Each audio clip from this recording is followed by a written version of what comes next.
எல்லாருக்கும் வணக்கம். என் பேர் தஸ்லீம். போன வருஷம் இந்த நாள் கேஎம் அட்வர்டில் நான் ஒரு ஸ்டூடெண்ட். ஒரு சிங்கிள் பேரண்ட்டாக ஒரு சின்ன மளிகை கடை இப்படி தான் நம்ம வாழ்க்கையா அப்படின்னு ஒரு கட்டத்துக்குள்ள கேள்வி. அடுத்த கட்டத்துக்கு நம்மளை நவுத்தலான்னும் போது நம்மளுக்கு ஆர்வம் இருக்கிறதுல நம்மளை போகலாம் அப்படின்னும் போது ஆரி தான் எனக்கு தோணுச்சு. ஏன்னா சின்ன சின்ன கை எம்ப்ராய்டரி நான் போடுவேன். சரி, வெளியே போய் விசாரித்தப்போ சொன்ன ஃபீஸ் என்னுடைய பொருளாதாரத்துக்கு ரொம்ப கஷ்டமாக இருந்தது. அப்போ யூடியூப்லலாம் சொல்லித்தராங்கன்னு சொல்லவும் அதன் மூலமாக பார்த்து போடலான்னும் போது ஆன்லைன் கிளாஸ்ன்றது மேமுடைய வீடியோஸ் எல்லாம் பார்க்க ஆரம்பித்தேன். ஆன்லைன் கிளாஸில் எப்படி சொல்லித்தருவாங்கன்ற ஒரு கொஸ்டினோட தான் நான் கிளாஸில் ஜாயின் பண்ணேன்.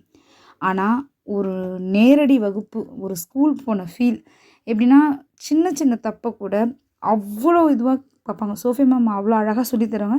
ஸ்ரீவித்யா மேம் பண்ணுற சின்ன சின்ன தவறை கூட இங்கே கரெக்ஷன் பண்ணுங்கள், இதை கரெக்ஷன் பண்ணுங்கள், ஏதோ நேரில் உட்காந்து நமக்கு சொல்லித்தர மாதிரி சொன்னாங்க. எனக்கு அந்தளவுக்கு நான் படிக்கலை. இங்கிலீஷில் சோஃபியா மேம், ஸ்ரீவித்யா மேம் எனக்கு தமிழில் வாய்ஸ் ரெக்கார்ட்லேயே எனக்கு அவ்வளோ விஷயத்தையும் சொல்லுவாங்க.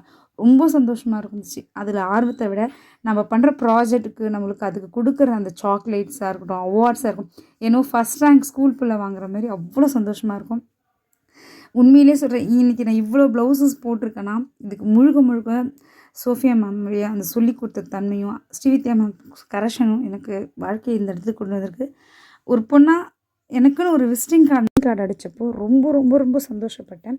இதுக்கு காரணம் சோஃபியா மேம்க்கும் ஸ்ரீவித்யா மேம்க்கும் ரொம்ப ரொம்ப ரொம்ப தேங்க்ஸ் மேம்.